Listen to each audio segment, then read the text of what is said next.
İslam dini ictimai dindir, əzizlərim. Bizdə fərdi hökm yoxdur. Mən cavanlıqda danışanda deyirdim ki, İslam hökmləri iki yerə bölünür. Fərdi hökmlər var, ictimai hökmlər. Amma indi isə deyirəm ki, xeyr. İslam dini ictimai dindir. Bütün hökmlər ictimai hökmdür. Fərdi hökm yoxdur. Biri deyir, axı mən evimdə namaz qılıram, bunun harası ictimai oldu, bu mənim üçündür da. Deyirəm, bəli, o sənin üçündür.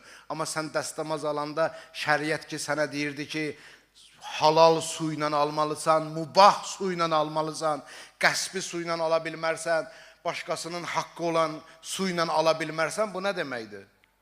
Burada da başqasının suyu ilə. Şəriətimiz deyir ki, köynək sənindir. Köynəyin düyməsi də sənindir, amma bu düyməni tikən sahab başqasınındır. Qəsb eləmirsən, halallıq almamısan, zorla almısan, oğramısan və s. Halallıq verməyib bu sapın yəsi. Namazın batildir, əzizlərim. Köynək də mənim, düymə də mənim, sapdır da, bəli. Olmaz.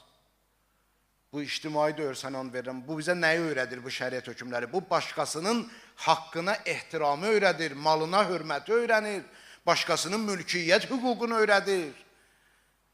Ki, mülkiyyət hüququ möhtərəmdir, gərək ehtiram eləyəsən, hörmət eləyəsən. Bunu bizə öyrədir. Ona görə haradadır bizdəki? Haradadır bizdə fərdi hökm? Fərdi hökm var. İslamda bütün məsələlər bu cürdür. Hara baxsın görəcəksən ki, orada ictimai var. Orada başqaların haqqını nəzərə almaq var. Biz bu şəriətə əməl eləsək, kim zərər görər? Kim zərər görər?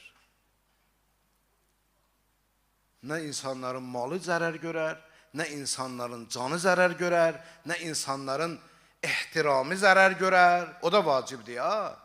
Bəziləri var ki, deyir ki, mən heç kəsin malı yeməmişəm. Bəli, heç kəsin malı yeməmişsən, amma çox insanların hörmətinə xələl gətirmişsən. Ehtiramını sındırmışsan. O da vacibdir, o görə vacibdir. Necə başqasının malına görə hörmətlə yanaşasan, başqasının canına hörmətlə yanaşasan, başqasının namusuna hörmətlə yanaşasan, başqasının ehtiramına da görə hörmətlə yanaşasan. Bəli.